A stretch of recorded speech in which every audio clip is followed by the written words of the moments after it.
I'll be down 2 pawns, but it looks very aggressive, and I can move my king to b1, and I'm just gonna play chess, and I think it's gonna be good, and I think I beat my opponent without even thinking. This was round 3 of the Frederick Showdown, and I started this tournament with 2 wins, hoping to continue it and win the whole event. I'm playing in 1800 in this 3rd round, and he followed, or almost followed, some prep I had, but I honestly don't even know. So let's hop into it. I played e4, he played c5, and I played knight c3. This is why I play a lot. And he played a6, the O'Kelly Sicilian. a6 on move 2. And I have some experience against it. And I like to play d4. I play this sideline a lot, and it's very fun. And he takes I take, and he plays knight c6, kicking my queen, and I go queen e3. Sidestepping the knight's attack and controlling these dark squares. Also x-raying the black king. So maybe if e6, knight d5 could be possible in some positions. So queen e3 is an interesting move. It's a fun move indeed. My opponent played d6.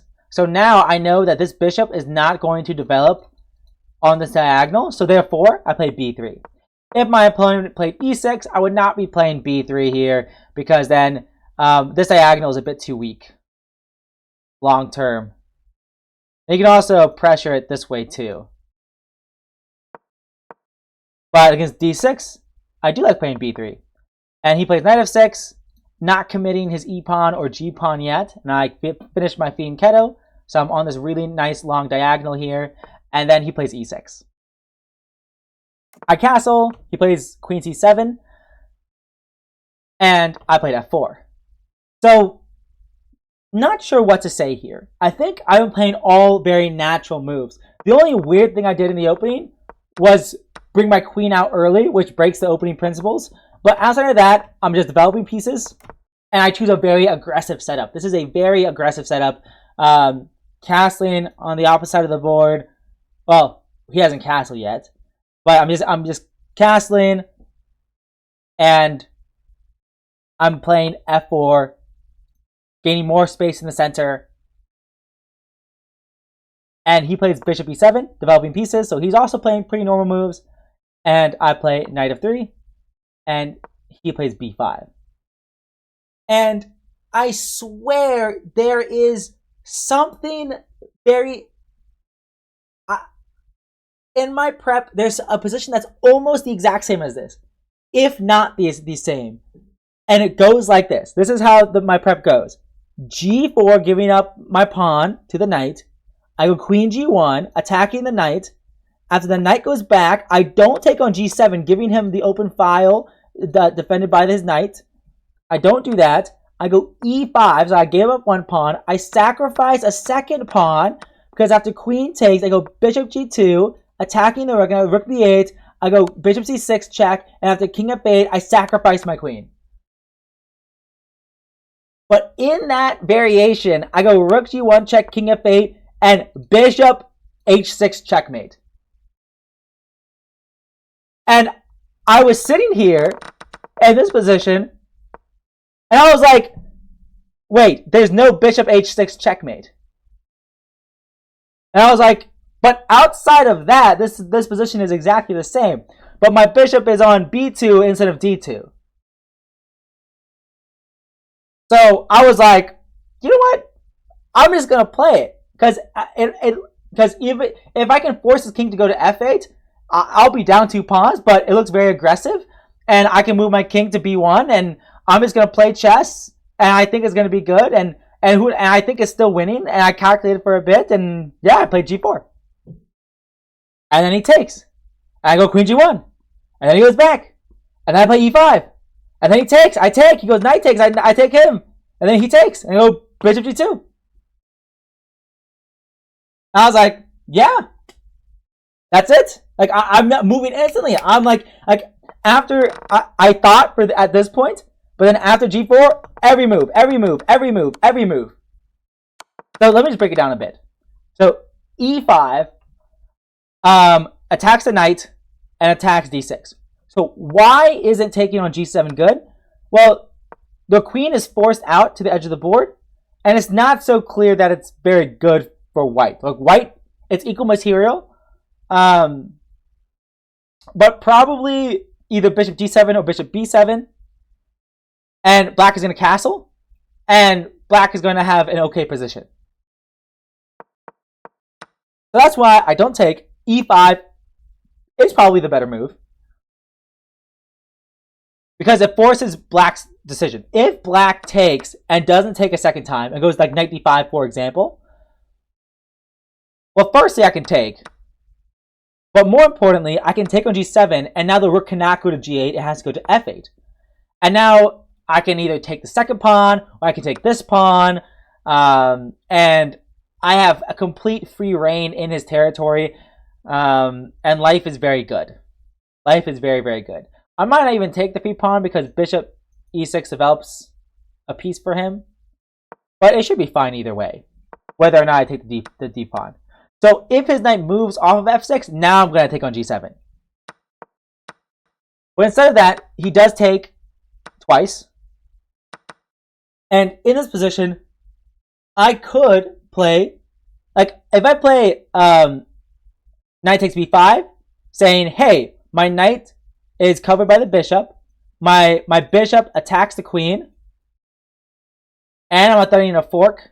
Well, it wouldn't be as good as I think it would be because of queen f4 check, and then he can take my knight. But honestly, this might still be winning. Like it could be, because like he's losing a lot. Oh, in this case, bishop f6 though. Oh wait, I can just take. But then queen takes.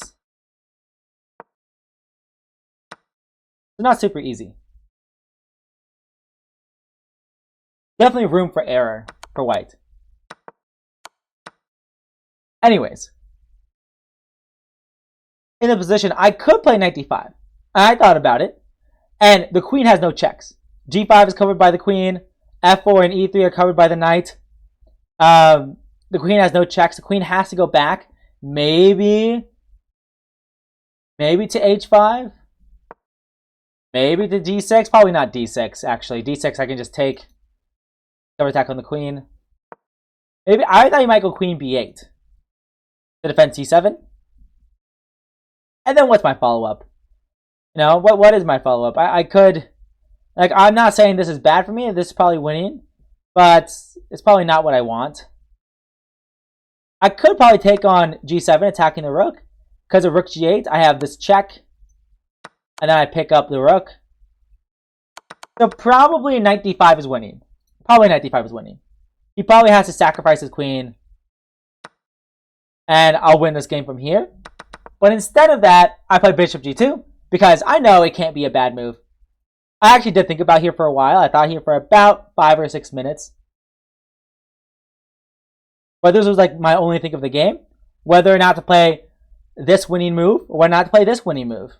And I'm pretty confident both are good. I played bishop g2, allowing him to throw in a check if he wants it. But I don't think it makes a difference. If he goes queen f4 check, I'm just going to go here. And now his rook is still hanging. He can't go to a7 because my queen guards it. If he goes to b8, I'm going to go bishop c6 check. And if he brings the king to f8, I don't know what I'm going to do. I'm going to do something. I could honestly... Oh, I remember now. I was going to go queen a7. Queen a7 was the move I was planning. Although, that doesn't look that good. I could also go knight e4 as well. To attack g7, because the knight's pinned to the g7 pawn. Because my queen and bishop would look at it if the knight took. And yeah, this move looks pretty good. Oh, maybe rook g8 though. With the idea that if I take, then my queen is hit. But honestly, I could maybe go bishop c1 here. Because after he moves his queen, you know, knight takes, and if bishop takes, I don't know what I'm going to do. This does not look good. Never mind. I wasn't sure what I was going to do if he played king f8. But I thought, this can't be bad. And at this point, after queen takes e5, he had 5 minutes. Which is crazy. He had 5 minutes already. So playing bishop g2, he plays queen g5 check, which is not great, but it makes sense to some degree. And he thought down to like 5 seconds here. Legitimately. Because I think he wanted, his idea was that if he can move his rook, and then now if I ever move this bishop, then he can trade queens, and he's up 2 pawns at the end of the day. But he told me after the game that he missed after bishop c6 check, there's knight d7. If he goes king f8, that's a free queen. If he goes bishop d7, that's a free queen. So he has to go knight d7. And I was prepared for him to go knight d7. Like, okay, if he goes knight d7, I'm going to go queen a7. And now this rook is actually hanging. I think I might have been thinking about other options too. Some other options include taking on g5 and playing knight e4, attacking the g5 bishop, attacking d6, and if you try to defend against the check on d6, I could probably take the g7 pawn, and then go probably knight f6 check. But if the rook g6 looks a little bit annoying, or maybe you can just do this with tempo. But it doesn't look like anything special, unfortunately. Feels like black is getting out of it. So I'm not 100% sure what I would have played. But my point is I had options. I had options. So he thinks down to 3 seconds, and he misses knight d7. So he thinks he's going to lose his queen. So he plays bishop d7. Giving up his rook. He trades queens. He castles. I play knight e4, attacking his knight, utilizing the fact that the pawn's pinned to the king. Takes my bishop. I take. He takes. I take. Moves his bishop. I take. He moves. I take. He moves. It's checkmate. And there's nothing we really could have done. So in this position, after he takes, I should probably take with the bishop, because after bishop takes, this is a check, and I win this bishop too. But it doesn't really matter which way I do it. I end up taking with the knight first, and there's no way for him to stop the threats. So he saves his bishop, but I take with check, defended by my bishop. If he goes this way, I check him like this, and it's not good. I'm not sure what the best move. I could probably go here. And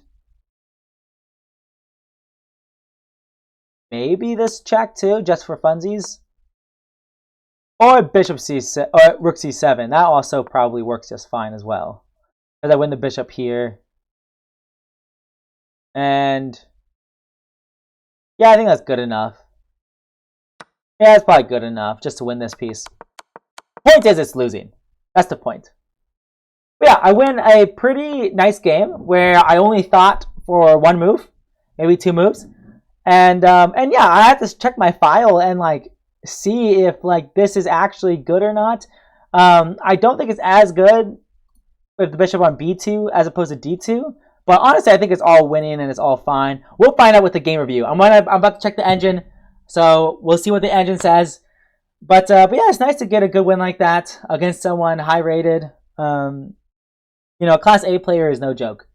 But I took advantage of the fact that he didn't know the position and he was thinking on every move. It's complicated. It's complicated to figure that out over the board. It's definitely not simple at all. So I got lucky, but yeah, it is what it is. And hey, I'll see you guys in the next one.